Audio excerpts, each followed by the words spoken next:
सुप्रभात students. Standard 9 Hindi स्पर्श भाग 1, जिसमें हमने चैप्टर नंबर 4 तुम कब जाओगे अतिथि शुरू किया है लाइव क्लासेस में। और आज हम उसकी बात करेंगे, तुम कब जाओगे अतिथि, जिसके लेखक है शरद जोशी।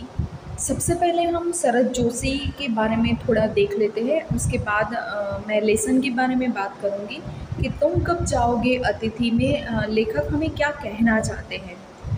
अतिथि, अतिथि का मतलब आप सभी जानते हो, अतिथि यानी कि मेहमान। अतिथि जिसके आने की कोई तिथि निश्चित नहीं है, उसे हम अतिथि कहते हैं। लेकिन ये जो व्याख्या है वो अब नहीं लागू होती है, ठीक है। क्योंकि अब तो हम किसी के भी घर जाते हैं तो, क्योंकि आज का ज़माना बहुत बिजी शेड्यूल है सबका, किसी के पास किसी के लिए टाइम नहीं है। तो अगर हमें किसी के घर जाना भी है, आधे घंटे के लिए भी हम अगर जाते हैं तो हम क्या करते हैं, उनको बता कर जाते हैं। क्योंकि हमें पता है हम जितने बिज़ी है सामने वाला भी उतना ही बिज़ी होता है, व्यस्त होता है। तो यही चीज़ लेखक ने हमें समझाई है, हमें ये बात का ज्ञान करवाया है कि हम में से बहुत सारे लोग ऐसे होते हैं जो सामने वाले के बारे में सोचते नहीं हैं। और वही चीज़ इसमें कटाक्ष करके व्यंग के द्वारा लेखक हमें समझाना चाहते हैं। एक अच्छा अतिथि क्या होता है, कैसा होना चाहिए, वो यहाँ पे हमें दिखाने की कोशिश की है। तो सबसे पहले हम देखते हैं शरद जोशी के बारे में कि शरद जोशी का जन्म मध्य प्रदेश के उज्जैन शहर में 21 मई 1931 को हुआ था। 1931 यानी कि 1931 को हुआ था। उनका बचपन कई शहरों में बीता, क्योंकि उनके पिताजी जो थे वो क्या करते थे, नौकरी करते होंगे और बार बार ट्रांसफ़र होने की वजह से उनको बार बार शहर बदलना पड़ता होगा। कुछ समय तक शरद जोशी भी सरकारी नौकरी में रहे, वो गवर्नमेंट जॉब करते थे। कुछ समय तक वो अपनी नौकरी कायम की और उसके बाद उन्होंने लेखन कला को अपनी आजीविका के रूप में अपना लिया। और फिर उन्होंने क्या किया, लेखन को ही अपनी आजीविका का रूप मान लिया था। उन्होंने आरंभ में यानी शुरुआत में कुछ कहानियाँ लिखी और फिर पूरी तरह से व्यंग लेखन ही करने लगे। व्यंग यानी कि किसी चीज़ के ऊपर उपहास करना, व्यंग करना, कटाक्ष करना। और उनके ज़्यादातर लेख व्यंग के ऊपर ही होते थे। उन्होंने व्यंग लेख, व्यंग उपन्यास, व्यंग कोलम के अतिरिक्त हास्य व्यंगपूर्ण धारावाहिकों की पटकथाएँ और संवाद भी लिखे। हिंदी व्यंग को प्रतिष्ठा दिलाने वाले प्रमुख व्यंग्यकारों में शरद जोशी भी एक है। हिंदी भाषा में व्यंग के प्रकार को आगे लाने में किसका हाथ है, शरद जोशी का। उन्होंने जितनी भी साहित्य रचना की है, उसकी भाषा की बात करें तो उसकी भाषा अत्यंत सरल और रोचक थी। उन्होंने बहुत ही सामान्य से जो हमारे आसपास बनने वाली घटनाएं हैं, प्रसंग हैं, उसको विषय बना के हमारे सामने रखने की कोशिश की है। और इसीलिए उनकी जो कृतियाँ हैं वो हमें पढ़ने में भी अच्छी लगती है। और जब हम उसे पढ़ते हैं, सुनते हैं, तब हमें लगता है कि हाँ, ये तो हमारे ही आसपास का विषय है, हमारे आसपास या हमारे साथ ये सब कुछ हो रहा है। जैसे यही चैप्टर की बात करें, तुम कब जाओगे अतिथि, तो उसमें भी हम देखेंगे कि हाँ, कुछ बातें हमें ऐसी लगती कि हाँ, ये चीज़ तो हम भी फील करते हैं।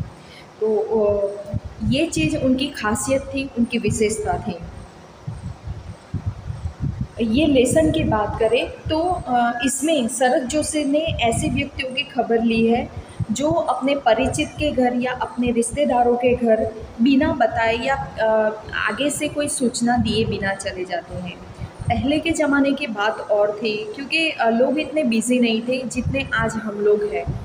हम जा सकते थे, लेकिन आज का जो टाइम है, आज का जो समय है, वो हमें दूसरों के बारे में भी सोच के जाना पड़ता है। कई बार ऐसा होता है कि हम बिना बताए चले तो जाते हैं, लेकिन हम जिस काम से गए हैं या जिस वजह से गए हैं वो काम हमारा पूरा नहीं होता, क्योंकि वो व्यक्ति हमें वहाँ पे मिलता ही नहीं है।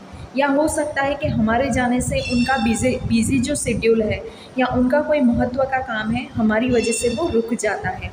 तो हमें क्या करके जाना चाहिए, आगे से सूचना देकर जाना चाहिए या आगे से उनको बता के जाना चाहिए, ताकि वो टाइम सिर्फ हमारे लिए रखें, हमारा वो टाइम व्यर्थ ना जाए।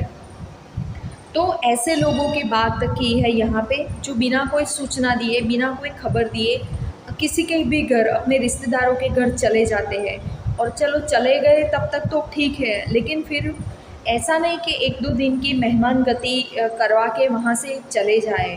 वो वहाँ से जाने का नाम ही नहीं लेते हैं। वो सोचते नहीं कि मैं जिसके घर रह रहा हूँ, मेरी वजह से उसे कितनी परेशानी हो रही है। जैसे एक मध्यम वर्गीय परिवार की हम बात करें, तो उनका पूरे महीने का खर्च उन्होंने उसी तरह से सेट किया होता है अपनी दिनचर्या के हिसाब से। उनका रोज़ बरोज़ का खाना भी सामान्य रहता है। तो अगर ऐसा कोई अतिथि चला जाता है तो 1 या 2 दिन हो तो मैनेज कोई भी कर सकता है। लेकिन अगर 2-4 दिन से ज़्यादा हो जाता है तो फिर उनके रहने का जो खर्च है वो उनकी बजट पे असर करता है, उनके महीने के खर्च पे असर करता है। क्योंकि आपको पता है कि अतिथि देवो भव वो हमारी भारतीय संस्कृति की परंपरा है। हम अतिथि को देवो भव यानी देव समान गिनते हैं। अतिथि को हम रिस्पेक्ट देते हैं, मान देते हैं, सम्मान देते हैं। तो यहाँ पे एक ऐसे अतिथि लेखक के घर चले गए हैं जो 4 दिन होने के बावजूद भी वहाँ से जाने का नाम नहीं ले रहे हैं। और उनके ना जाने से लेखक के मन में कौन-कौन से भाव आते हैं, वो कौन-कौन से विचार करते हैं, उनको कौन-कौन सी परेशानियाँ होती है, ये सब हम ये लेसन में देखने वाले हैं। और ये लेसन के ज़रिए लेखक हमें भी पूछते हैं कि क्या आप भी ऐसे अतिथि तो नहीं हो ना, जो आपके सामने वाले व्यक्ति को लेखक की तरह सोचने पे मजबूर कर रहे हो। कहने का मतलब कि यहाँ पे ऐसे लोगों के ऊपर शरद जोशी ने व्यंग किया है, कटाक्ष किया है, जो लोग बिना सोचे समझे दूसरों का ख्याल किए बिना लोगों के घर पे अतिथि बनकर चले जाते हैं और फिर वहाँ पे 2 दिन के बाद भी निकलने का नाम नहीं लेते हैं। वो सोचते नहीं हैं कि उनके जाने से सामने वाले लोगों के जीवन में क्या फ़र्क पड़ रहा है, क्या मुसीबतें आ रही हैं। और इसके द्वारा लेखक हमें ये सीख भी देना चाहते हैं, हमें समझाना भी चाहते हैं कि हमें जब भी किसी के घर जाना हो तो पहले से उनको बता के जाना चाहिए। उनको बता देते हैं तो 2 फ़ायदे होते हैं। एक तो वो व्यक्ति हमारे लिए समय निकाल कर बैठता है, दूसरा हम जो बात करने जाते हैं, अगर हम बताए बिना जाते हैं, अगर वो व्यक्ति हमें वहाँ पे नहीं मिलता है, तो हम जो काम के लिए गए थे वो काम हमारा अधूरा रह जाता है, यानी कि हमें दूसरी बार तो जाना ही पड़ेगा।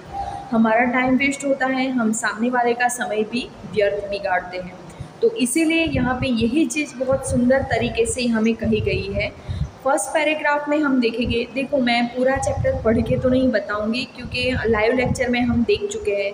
मैं एकदम शॉर्ट में आपको बता दूंगी कि लेखक के घर में अतिथि आ गया है, जिसका आज ये घर में चौथा दिन है। चौथे दिन होने के बावजूद भी वो जाने का नाम नहीं ले रहा है और लेखक उसके सामने कैलेंडर की वो जो पर्ची है वो फाड़ते हैं उसको दिखाने के लिए कि भाई आज तुम्हारा चौथा दिन है, अब तुम जाओ। लेकिन वो उनको मुंह पे तो नहीं बोल सकते, तो इस तरह से वो बताते हैं। लेकिन लेखक को अतिथि की जो हाव भाव है, जो रहने की रीत है, उससे लग रहा है कि वो शायद आज चौथे दिन भी जाने वाले नहीं हैं। और इस तरह से लेखक उनके बारे में अलग अलग सोचने लगते हैं कि जब तुम आए तो किस तरह से मैंने हंसते हुए तुम्हें गले लगा के तुम्हारा स्वागत किया था, मेरी पत्नी ने भी सादर प्रणाम कर कर तुम्हारा स्वागत किया था। फिर हमारा रोज़ का जो रात का भोजन, जिसको हमने डिनर की उपमा दी थी, जिसमें हमने 2 सब्जियां बनाई थी, रायता बनाया था, साथ में एक मिठाई मिष्टान भी बना हुआ था। दूसरे दिन सुबह भी तुमने जाने का नाम नहीं लिया, तो हमने वो भी सहर्ष स्वीकार कर लिया और सुबह के भोजन को भी हमने लंच की उपमा दे दी और सुबह भी हमने तुम्हें ठीक ठाक खिलवाया, यानी अच्छा खिलवाया, जो हम रोज़ बरोज़ खाते हैं, रोटी सब्जी या चावल और सब्जी वो हमने नहीं खिलाया, और हमने डिनर और लंच तुम्हें अच्छे से करवाया। लेकिन आज चौथा दिन है, अब भी तुम जब जाने का नाम नहीं ले रहे हो, तब अब लेखक क्या हो गए हैं, परेशान हो गए हैं। अब वो चाहते हैं कि ये अतिथि कब जाए, ऐसा सोचते हैं और अलग अलग विचार वो करते रहते हैं। आगे क्या होता है, किस तरह से अतिथि जाते हैं और लेखक क्या क्या सोचते हैं, वो हम नेक्स्ट पीरियड में देखेंगे। धन्यवाद।